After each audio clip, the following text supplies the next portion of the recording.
माझा जो विषय दिलाय मला किंवा मी घेतलाय असं म्हणा, तत्वज्ञान आणि स्त्रिया, पाश्चात्य आणि भारतीय संदर्भ असा हे लिखित स्वरूपात आहे. ज्यांची इच्छा असेल त्यांना मी हे द्यायला सुद्धा तयार आहे किंवा माझ्या वेबसाईटवर अपलोड होईल. एक कोट तुम्हाला आधी सांगतो. प्राचीन कोट आहे, तो भारतीय कोट आहे. एखाद्या नदीने सागरात उतरावे तशी स्त्री पुरुषाच्या जीवनात प्रवेश करते आणि सम्राज्ञीसारखी राज्य करते असा अथर्ववेद म्हणतो. स्त्री पुरुषापेक्षा अधिक सबळ, स्थिर चित्त आणि ईश्वरापासून दूर जाणाऱ्या, ईश्वराला काहीही देण्याची इच्छा न करणाऱ्या पुरुषापेक्षा अधिक उत्तम आहे. तिचा समर्पण भाव भक्तीने रसरसलेला असतो असं ऋग्वेद म्हणतो. आता ऋग्वेद आणि अथर्ववेद हे काय प्राचीन आहेत, 2500-3000 वर्षापूर्वीचे आहेत. स्त्रीत्वाचं आकलन याच्यात दिसतं आणि सर्वोत्तम आकलन तत्वज्ञानात दिसतं. भारतीय तत्वज्ञानात दिसेल, पाश्चात्य तत्वज्ञानात दिसेल. आजही आपण ती चर्चा करतो. तेव्हा स्त्रियांचं आणि तत्वज्ञानाचं नेमकं नातं काय आहे असं मला शोधायचं आहे. सगळं शोधलंय असं नाहीये. आता तुम्ही ती मदत करा. किंवा काही नाव असतो, महर्षी व्यास, वाल्मिकी, गौतम बुद्ध, महावीर, पैगंबर, Yeshu, Zarathustra, Nanakdev, Panini, Kalidas, Ram, Krishna, Lokhitwadi, Gokhale, Ranade, Phule, Tilak, Agarkar, Savarkar, Shahu, Ambedkar, Homer, Hesiod, Socrates, Plato, Kant, Rousseau, Galileo, Einstein, Marx, Lenin, Mill, Williamson, Chomsky, Derrida वगैरे वगैरे. ही नावं जर बघितली तर आपल्या लक्षात असेल ही सगळी मोठी माणसं आहेत. सगळे धर्मसंस्थापक तरी आहेत, तत्वव्यक्ती तरी आहेत, शास्त्रज्ञ किंवा विचारवंत आहेत, म्हणजे होते. त्यांनी खूप मोठी क्रांती केलेली आहे. समग्र ज्ञानाची रचना केली आहे. समाज जीवनाचा ढाचा बदलला. पण एक लक्षात येते का, ही सगळी पुरुषांची नाव आहे, त्याच्या स्त्रिया नाही. वैचारिक क्षेत्रात स्त्रिया का नसतात हा प्रश्न एकेकाळी उपस्थित केला गेला होता. आजही केला पाहिजे. आणि ज्ञानाचा सगळा इतिहास पुरुषांनी लिहिलेला. आता उपगळे मॅडमनी प्रश्न उपस्थित केला की माणसाला माणसासारखं वागवा. आता माणूस ही संकल्पना आपण एक लक्षात घेऊ. माणूस म्हणजे कोण आहे हा तात्विक प्रश्न आहे. त्याचं उत्तर तार्किक आहे, तात्विक आहे का? तेव्हा माणूस या संकल्पनेमध्ये ही दुहेरी संकल्पना आहे. त्याच्यात स्त्रीत्व आहे आणि पुरुषत्वही आहे. माणूस दाखवा म्हटल्यानंतर प्रत्यक्षात काय घडतं, बाई तरी दाखवली जाते किंवा पुरुष तरी दाखवला जातो. तो माणूस नसतो, ती स्त्री असते किंवा पुरुष असतो. तो माणूस असतो का? तो माणूस नसतो, ती स्त्री असते किंवा पुरुष असते. टॉयलेटवर किंवा वॉशरूमवर चित्र असतं, त्याच्यातनं कळतं की ते स्त्रीचं आहे की पुरुषाचं आहे. ते माणसाचं टॉयलेट असं नसतं, ते स्त्रीचं आहे आणि पुरुषाचं आहे असं. म्हणजे आपण जेव्हा माणूस बघायला जातो किंवा स्त्री किंवा पुरुषच पाहतो, त्यामुळं चेक नाक्यावर जेव्हा हिजडा भेटतो तेव्हा तो माणूस आहे का? हा प्रश्न पहा. तत्वज्ञान स्त्रीकडे कोणत्या दृष्टिकोनातून पाहतं हा प्रश्न त्रासदायक आहे. आणि त्याच्यामुळे भारतीय दर्शनातील स्त्री दर्शन असे एक लेख मला मी महाराज टाइम्स मध्ये 1998 साली लिहिली. आणि ती जैन दर्शनातील स्त्री लिहिली. तो लेख पाठवला आणि ते लेख मला बंद झाले. कारण स्त्रियांकडे जैनांनी ज्या भीषण पद्धतीने पाहिलेलं आहे तेवढं जगात कुणीही पाहिलेलं नाही. हे अत्यंत पुराव्यासकटचं विधान, जबाबदारीच नाही, पुराव्यासकटचं विधान आहे. तो लेख अजूनही आहे. मी दुसरा एक शोधत होतो, त्याच्यामध्ये स्त्री हा एक शब्द आहे. स्त्रिया, तुम्ही स्त्रिया आहात. माझ्या आयुष्यातली काही स्त्री आलेल्या आहेत. माझ्या आयुष्यात आलेली पहिली स्त्री माझी आई होती, दुसरी स्त्री माझी बहीण होती, तिसरी स्त्री माझी बायको होती, नंतर चौथी स्त्री आली ती माझी मुलगी होती. तुमच्या मनात जे काय आलं असेल ना याच्या आयुष्यात स्त्री आलेल्या आहेत. बेसिकली या स्त्रिया पुरुषाच्या आयुष्यात पहिल्यांदा येतात आणि स्त्रीच्या आयुष्यात असंच असतं, ते उलट येतं. स्त्रीच्या आयुष्यात पहिल्यांदा येतो बाप येतो, तो पुरुष येतो. दुसरा भाऊ येतो, पुढचं मुलगी येते आणि सून येते. यातले 2 नाती ऑप्शनल आहेत, एक कंपल्सरी. बाप कंपल्सरी, आई कंपल्सरी. बायको कंपल्सरी नाही, ती ऑप्शनल आहे. नवरा ऑप्शनल आहे. तो कंपल्सरी नाहीये. तेव्हा हे शोधताना स्त्री म्हणजे काय हे शोधणं फार अवघड झालं. ही व्याख्या शोधली ती फार तरुण आहे हो, सांगता नाही का. तेव्हा सा येते शुक्र शोणिते यस्याम सा स्त्री. जननी संस्कृत नाही पाहिजे आपण मराठी सांग. जिच्यामध्ये शुक्र आणि रक्त यांचा संचार असतो तिला स्त्री म्हणाले.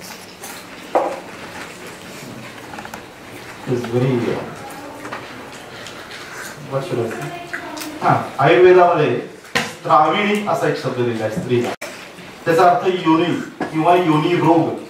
मराठी शब्दसागरमध्ये स्त्री म्हणजे भार्या, बायको, मादी असं दिलेलं आहे. सृजन असा एक शब्द दिलेला आहे. सृजन म्हणजे सर्जन, सृष्टी, रचना असे शब्द आहेत. आणि वैदिक संस्कृत वेगळं आहे बरं का, ते प्राचीन संस्कृत आहे. वैदिक संस्कृतनुसार स्त्री म्हणजे सूत्री म्हणजे जन्मदात्री. आता सूत्री आणि सोत्री हे त्याचे मूळ सगळे शब्द आहेत. आणि या सगळ्यामध्ये मादित्व, जननत्व हे सगळं मुख्य आहे. आता सौरी असा एक शब्द आहे. सौरीचा एक अर्थ हिजडा असा आहे आणि दुसरा वुमन असा एक आहे आणि तिसरा वांटन असा आहे. WANTON wanton.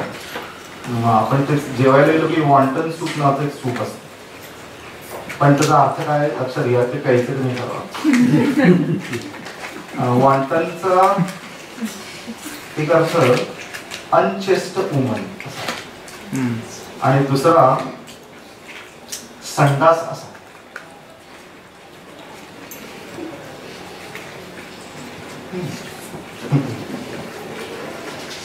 काय झालंय ही स्त्री कोण असे मी 3 लेख आजचा सुधारकमध्ये लिहिले. त्याच्यामध्ये स्त्रीशी संबंधित असलेल्या सर्व शब्दांचा मी शोध घेतला. फिमेल, डॅम, विमेन वगैरे. गायीन, GYN, गायना पदाला गायीन असा शब्द, त्याचा अर्थ मादी असं. प्रसूती हा त्याचा अर्थ आहे. आणि जवळपास 70 शब्द आहेत. त्याच्यात मादाम असा एक शब्द आहे, मॅडम, मादाम. आणि मराठीमध्ये बाई असा एक शब्द आहे. या बाई शब्दाचा फार प्रॉब्लेम केलेला आहे मराठीमध्ये. अनेक अर्थाने तो शब्द वापरला जातो. रीब असा एक शब्द आहे ना, रीब म्हणजे बरगडी. आदमनं बरगडी काढली आणि स्त्री तयार केली. तर बाई शब्दाचा, विमान शब्दाचा अर्थ रीब असा आहे. फिटस असा एक शब्द आहे. फिटस या शब्दाचा मूळ अर्थ स्त्रीचा गर्भ, पुरुषाचा नाही, स्त्रीचा गर्भ. आणि तो फेमिनिटीशी जोडलेला आहे. फिटस पासून फेमिनिटी असं काहीतरी डिराइव्ह झालेला आहे.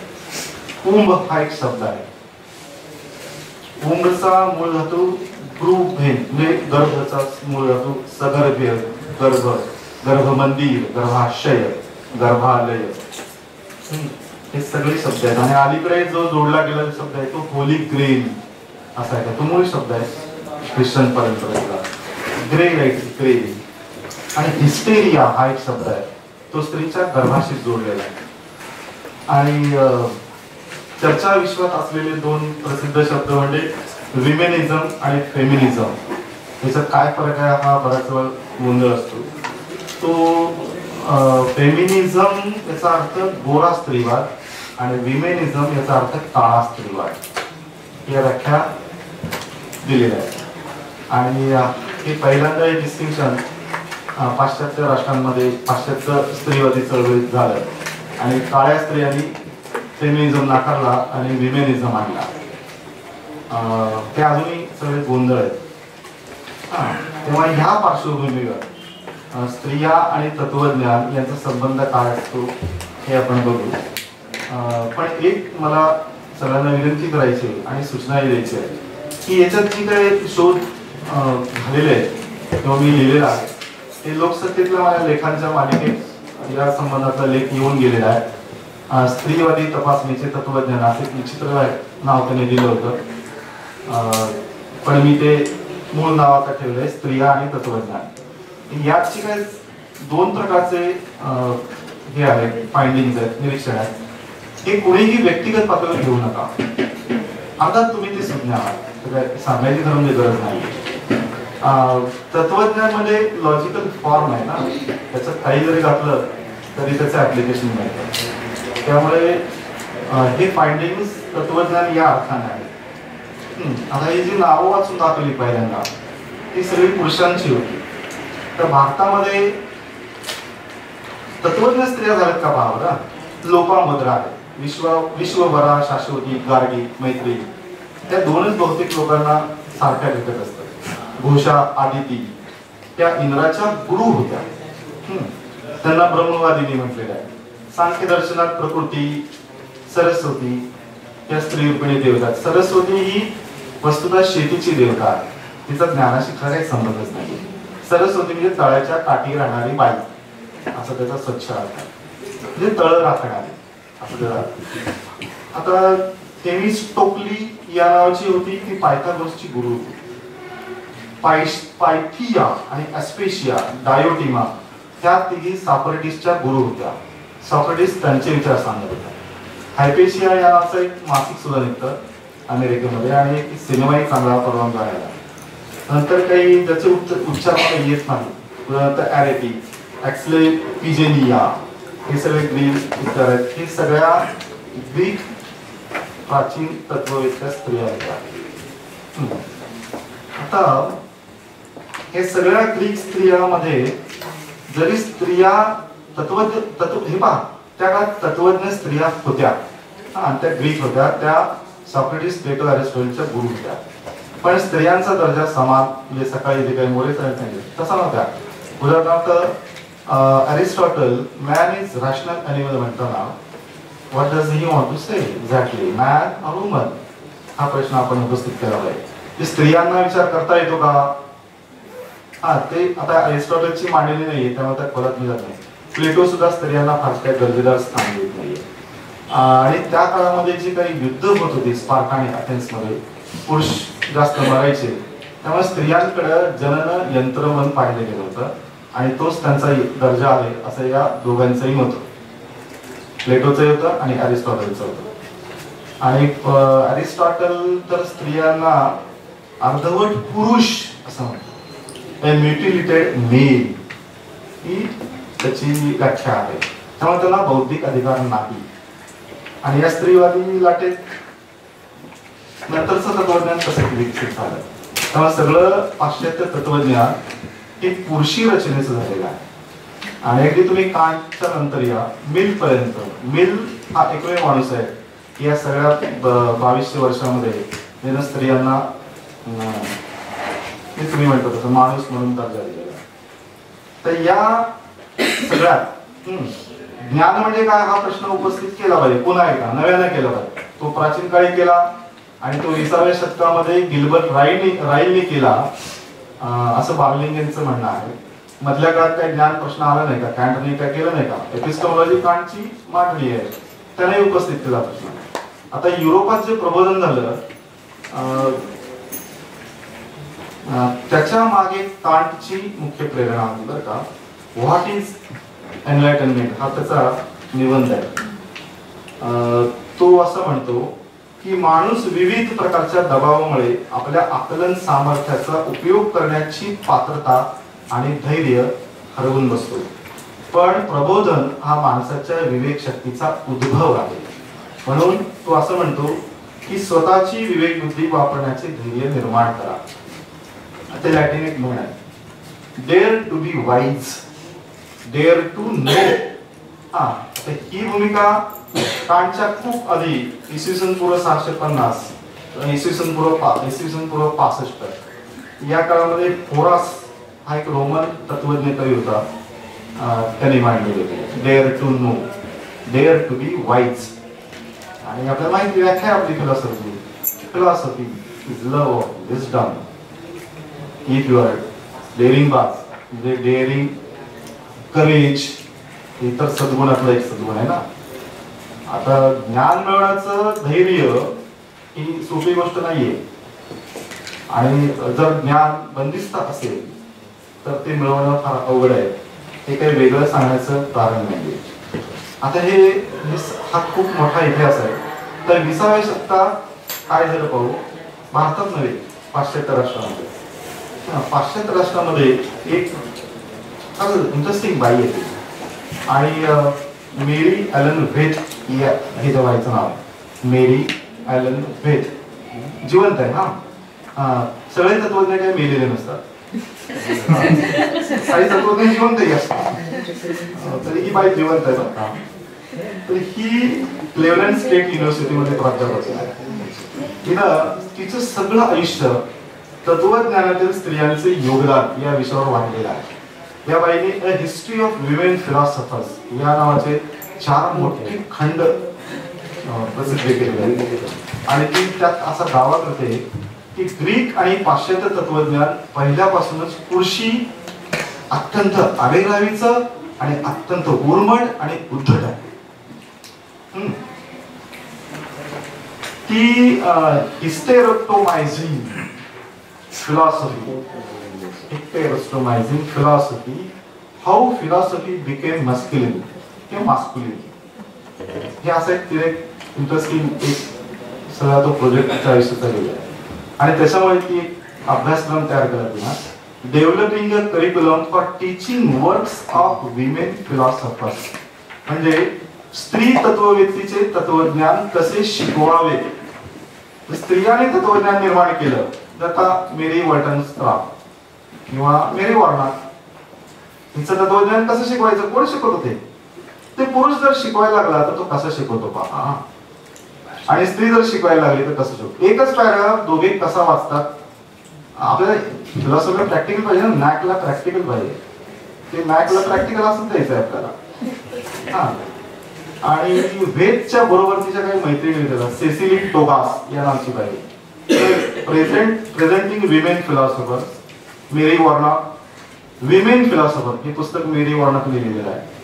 जॉर्ज यान्सी ड्युकेसने the centre must not hold white women on whiteness of philosophy असं एक पुस्तक लिहिलेलं आहे. आता दुसरं पुस्तक आलेलं नाहीये, black women on black philosophy. There must be actually. तुम्हाला प्रोजेक्ट हवा आहे ना, बघा. आता दुसरा एक हा मुद्दा का आला पहा. आता हे व्यक्तिगत नाही बरं का. युरोपात काय झालं, स्त्री मुक्ती चळवळ झाली, वर्णभेदाच्या विरुद्ध चळवळ झाली. त्याचं तत्वज्ञानाच्या विद्यापीठातल्या तत्वज्ञानाच्या विभागात काय होतं त्या सगळ्याच असा एक शोध या बाईनं लावलेला आहे. तिथे काय झालं, विद्यापीठ आणि महाविद्यालयातील विद्यार्थिनी आणि प्राध्यापिका यांना पुरुष प्राध्यापकांच्या मानसिक आणि लैंगिक छळवणुकीविरुद्ध मोठा लढा द्यावा लागला. या लढ्यात स्त्रियांची सरशी झाली, पण फक्त गोऱ्या विद्यार्थिनींची झाली, काळ्या विद्यार्थिनींची झाली नाही. कारण गोऱ्या पुरुषांनी काळ्या स्त्रियांचा, काळ्या प्राध्यापक सहकारी स्त्रियांचा आणि काळ्या विद्यार्थिनींचं सर्व प्रकारचं शोषण चालू ठेवलं होतं. आणि त्याला गोऱ्या प्राध्यापकांचा आणि गोऱ्या विद्यार्थिनींचा पाठिंबा नाही, पण मूक संमती होती. त्याचा परिणाम असा झाला की गोऱ्या पुरुषांच्या आरेरावीमुळे काळ्या विद्यार्थिनी तत्वज्ञान हा विषय घेणं बंद झाल्या. आणि पात्रताधारक स्त्रियांना प्राध्यापके मिळू द्यायची नाही असं तिथल्या सगळ्या प्राध्यापक तत्वज्ञानाच्या प्राध्यापकांनी ठरवलेलं. तो चंगच बांधला होता. त्यामुळे सगळ्या या काळ्या स्त्रियांना पुन्हा एकदा वेगळा लढा द्यावा लागला. हे पहा, काळे विरुद्ध गोरे हा संघर्ष आला. सर्वोच्च संघर्ष हा नेहमी तत्वज्ञानाच्या क्षेत्रात असतो. तो बाहेर जो काय झाला ना, ते भीमा कोरेगाव वगैरे, त्या सगळ्या संघर्षाचा अत्यंत शेवटचं टोक आहे. खरा संघर्ष हा तत्वज्ञानाच्या क्षेत्रात असतो ना. तर तो तिथे झालेला आहे. What is it like to be women in philosophy असा एक ब्लॉग आहे, शोधा तुम्ही. What is it like to be women in philosophy असा एक ब्लॉग आहे. आता एक प्रश्न ते उपस्थित करतात आता लिंगभेद करणारे पुरुष तत्ववेत्ते आणि तत्वज्ञानाचे प्राध्यापक पाहिले तर यांना ज्ञानाचे प्रेमिक का म्हणावे? हा प्रश्न कोण विचारतं? मारियाना ओर्तेगा या नावाची तत्वज्ञानाची प्राध्यापिका विचारते. आणि परीक्षण केलेलं जीवन जगण्यालायक नसेल तर स्वतःचं परीक्षण न करणारे हे तत्वज्ञान, ते तत्वज्ञानाचे प्राध्यापक, म्हणजे ते दूषित तत्वज्ञान शिकवणारे तत्वज्ञानाचे विभाग आणि पाखंडी प्राध्यापक काय कामाचे? असा प्रश्न एलिझाबेथ स्पेलमन ही विदुषी उपस्थित करते. तत्वज्ञान विभागातील पुरुष सहकारी प्राध्यापकाकडून सच्च्या दिलाने सहकार्य न मिळणे, तत्वज्ञान विभागातील एकूण थंड, बेमुरवत परकेपणाचे वातावरण यामुळे तत्वज्ञानाच्या विद्यार्थिनी आणि महिला प्राध्यापकांवर विपरीत परिणाम होतो, असं निरीक्षण सॅली हॅस्लंगर या नावाची तत्वज्ञानाची प्राध्यापिका नोंदवते. तिची काही निरीक्षण आहे. ती काय आहे? स्त्री आणि तत्वज्ञान या आशयाचा अभ्यास बहुधा लिंगभाव अभ्यासाचा भाग म्हणून होतो. स्त्रीने तत्वज्ञ असणे या तात्विक भूमिकेतून तो होत नाही. आणि सर्व स्त्रियांना बोलता सर्व संस्कृतीमध्ये दुय्यम वागणूक असते, एक कारण आहे. आणि खुद्द अनेक महिला प्राध्यापकांना म्हणजे तत्वज्ञानाच्या प्राध्यापिकांना दुसऱ्या तत्वज्ञानाच्या प्राध्यापिकांना दिली जाणारी वागणूक हे एक कारण आहे. आणि मुळामध्ये या सगळ्याचा परिणाम म्हणून आणि एकूण परंपरेचा परिणाम म्हणून महिला तत्ववेत्या असलेल्या अभ्यासक किंवा महिला तत्वज्ञानाच्या अभ्यासक विद्यार्थिनी आणि तत्ववेत्या यांचं प्रमाण अतिशय नगण्य आहे. आता असा अभ्यास पाश्चात्य राष्ट्रांमध्ये होतो, भारतात होतो का? का नाही होत? प्रॅक्टिकल पाहिजे ना ऐकला तेव्हा काय काही काही संभाव्य कारण सांगतो. गंभीर होऊ नका, कारण मी राधिकाला माहिती आहे मी गांभीर्यात सुद्धा विनोद शोधत असतो. तर एकदा काय झालं होतं की रेगे श्रीनिवास दीक्षित पळशीकर याची चर्चा करत आणि त्यांचा निर्णय असा झाला की मोक्ष ही अशी गोष्ट आहे की ती सांगता येत नाही. तुम्ही म्हणालो सहनही करता येत नाही. आता सांगताही येत नाही आणि सहनही करता येत नाही असं काय असतं? ते टॉयलेट लिटरेचर मध्ये असतं. तर मोक्ष ही अशी अवस्था आहे ना, सांगता येत नाही मला मोक्ष मिळाला. पण कधी हे लॉजिकल फॅलसीज आहेत किंवा पॅराडॉक्सेस आहेत काय माहित नाही. हा तुम्ही तेव्हा मी ग्रामीण भागातल्या कॉलेजात शिकवतो. न्यायदर्शन ज्याला माठ म्हणतो ना, हा घट डोईवर, घट खांद्यावर, घटापटाचा संसार असे अनेक माठ बसलेले असतात आणि त्या माठांमधून मला ब्रह्म काढायचं असतं. हा त्यामुळे तुम्ही जे इथे आहात ना, तुम्ही खूप रेडीमेड लोक आहात. अनेक प्रकारचे तुमच्या तयारी आणि तुम्ही तत्वज्ञानाला तयार आहात. त्या माठातून ब्रह्मज्ञान उद्भवायचं आहे. त्यामुळे मला ते खूप सोप्या पातळीवर न्यावं लागतं. त्यामुळं माझा नेहमी दृष्टिकोन हा जमिनीवर आहे. आणि याचा त्रास माझ्या काही शिक्षकांना यायचा, म्हणजे माझ्याच काही शिक्षकांना यायचा. म्हणजे जेव्हा मी इथून 1984 साली एम ए झालेला आहे आणि 2012ला मी PhD केली. तर तेव्हा मी असं काही केलंय की ते रागवायचं. कारण त्यांच्यामध्ये असं होतं की तत्वज्ञान विभागात येताना पाणी पिऊ नये आणि बदनामी करत नाही, तर एरंडेल केली पिऊन यावं. हा कारण ते चेहरे गंभीर, लांब, नचत असे निर्वात उकळीचे असे, कारण चर्चा सगळ्यात असल्या ना. तशा चर्चा करू नका तुम्ही. आता सुद्धा खूप गंभीर चर्चा होत असते आणि उदय होणार आहे. तुम्हाला मी उदय अशी चर्चा होणार आहे की असं आहे ते तसं आहे, भाषा आणि जीवन आणि त्याचा तो आपला संबंध खरंच असतो का पहा बरं. असे मनाचा philosophy is open minded. Where is that mind and there is that openness of mind and brain and soul and what not. But how many qualities you possess, you claim to be possessed by these things. I am a great soul, Satchidananda, Paramananda, soul आहे. कुठे रे तो soul? अरे कुठे तो तुझा soul? तू असा वाकडा चेहरा करून का बसतो मग चर्चा करताना? चांगला सोल निवडला भाऊ. नाही पण ते काय ते एरंडल पिऊन ते संस्कृत डिपार्टमेंट मध्ये असं सुद्धा होतात. तिथे तुम्ही जर सेमिनारला गेलात ना काय पिऊन येतात तर ते एरंडल पिऊन येतात. माझ्या खरं म्हणजे सूचना आहेत फिलॉसॉफी आणि संस्कृत मध्ये ना ते दारात एरंडलची बाटली ठेवली. त्याच्यामुळे आपण काय करू शकतो, आपण ही पाश्चात्य आणि युरोपीय माणसं ज्या ओपननेसनी जगण्याकडे बघतात तसं आपण बघू शकत नाही. त्यांच्याकडे फिलॉसॉफी युनक असा एक शब्द आहे, तो चालू आहे त्यांच्यात, ते संशोधन आहे. आम्ही का करत नाहीये? आम्ही हिजड्यांकडे नेहमी वाईट नजरेने का पाहतो, वेश्यांकडे वाईट नजरेने का पाहतो, पोर्नोग्राफी हा गंभीर विषय आम्हाला का वाटत नाही? जगामध्ये दोनच प्रकारचं साहित्य प्रचंड प्रमाणात खपतं, एक म्हणजे पोर्नोग्राफी आणि दुसरं म्हणजे गांधींचं साहित्य. याच्या व्यतिरिक्त जगात साहित्य खपत नाही. गांधी भवनामध्ये गांधींची बरीच पुस्तकं पडून येत, ती भारतामध्ये पडून येतो, पाश्चात्य युरोपात प्रचंड जातं गांधी साहित्य आणि आजही जातं.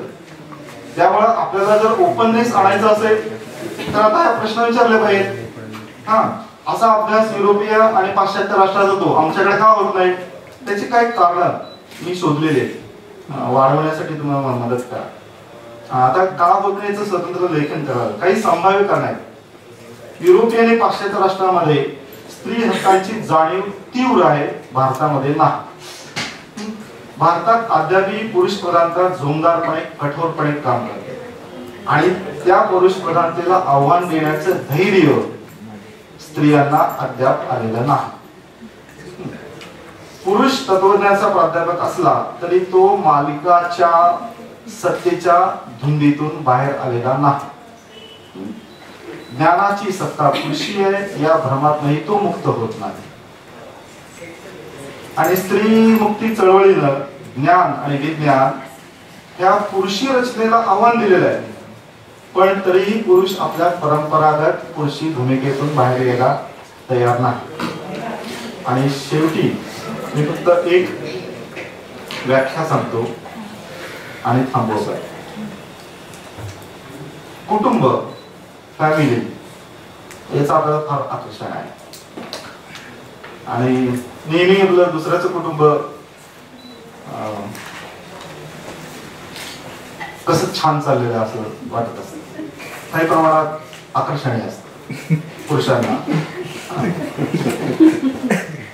आणि कुटुंब व्यवस्थेमध्ये काही चांगलं नाही बरं का, कारण कुटुंब व्यवस्थेत काही चांगलं असतं तर त्याला आपण सुटुंब म्हटलं असतं ना. कशा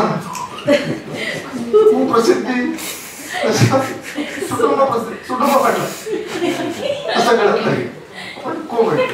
ऐका उपगडे मॅडम, कसं वाटतं तुमच्याशी संबंधित हा म्हणजे स्त्रियांशी संबंधित. कुटुंब या शब्दाचा स्वच्छ अर्थ आहे गुलामगिरी, घरगुती वेठ बिगार म्हणजे कुटुंब. फॅमिली हा लॅटिन शब्द आहे, लॅटिन शब्दापासून फॅमिली या शब्दापासून येतो. फॅमिली या शब्दाचा अर्थ आहे पळवून आणलेला गुलाम, विशेषतः स्त्री जी घरामध्ये आपण आपल्या सर्व प्रकारच्या कामासाठी पुरुषांनी ठेवलेली आहे, त्याला म्हणतात फॅमिली. आता ही फॅमिली, ती स्त्री मी आणली, तिला माझ्यापासून जनन झालं की त्या जननाचा, त्या अपत्यांचा, त्या स्त्रीचा सांभाळ मी केलाच पाहिजे असा आग्रह नाही. हा फॅमिली शब्दाचा अर्थ आहे. कुटुंब या शब्दाचा अर्थ होतो ते वसुधैव कुटुंबकम हा भ्रम आहे, ते सत्य नाही. ती प्लेटोनिक आयडिया आहे. वसुधैव कुटुंबकम वर असं काय होत नसतं. प्लेटोने ज्ञानाची सर्वोत्तम व्याख्या केली, कांटने केली. Everything starts from experience but does not end in experience. It ends in transcendence. So the knowledge goes beyond human reach, and we want knowledge in human reach, because knowledge is created not by God, it is created by human beings. So it must be available to every human being. Is it? Not. Therefore, dare to be wise is still persistent. It is still not completed. That is what Prabhakar Desai was telling, that the moment Brahmanism or Renaissance is not yet finished. How can it be finished? It is a continuous process. It is like Pratitya Samutpad, dependent, interdependent. It is dependent in something, dependent with others, related with others. So we are part and parcel of the entire Prabodhan, entire enlightenment. प्रश्न आला, आधुनिकता म्हणजे काय? आधुनिक ते त्या काळात नाही. आधुनिक म्हणजे मी आता या क्षणाला कसा जगतो आहे. मी कंटेम्पररी असेल तर कंटेम्पररी असण्याची माझी लक्षणं काय आहे. आणि मी एकटा कंटेम्पररी असं नाहीये. माझ्या बरोबर माझी बायको, माझा नवरा, माझी मुलं, माझी आई वडील हे सगळे कंटेम्पररी असले पाहिजे. ते असतात का? तुमच्या प्रत्येकाचे आई वडील, नवरा, मुलं, सासू सासरे हे कंटेम्पररी आहेत का? तेव्हा तुम्ही समाज बदलायला निघता, समाजाला बदलणारं तत्वज्ञान मांडता, तेव्हा तुम्ही कंटेम्पररी असल्याचा दावा करता. तुम्ही बदलून दाखवा. नॅकला प्रॅक्टिस पाहिजे ना, सुरू करा ना घरातच. हे सगळं मी करतो बरं का, हे सगळं मी करतो म्हणून मी हे मांडतो. हे सगळं का येत आहे? हा, हे सगळ्या आपण we are erudite people but we are bounded in scholasticism. त्याच्यातनं बाहेर आल्याशिवाय हे पाश्चात्य युरोपीय माणसं ज्या खुलेपणानं प्रत्येक प्रश्नाकडे पाहतात, त्या प्रश्नाकडे तसं आपण पाहिल्याशिवाय आपले प्रश्न सुटू शकणार नाही. पुरे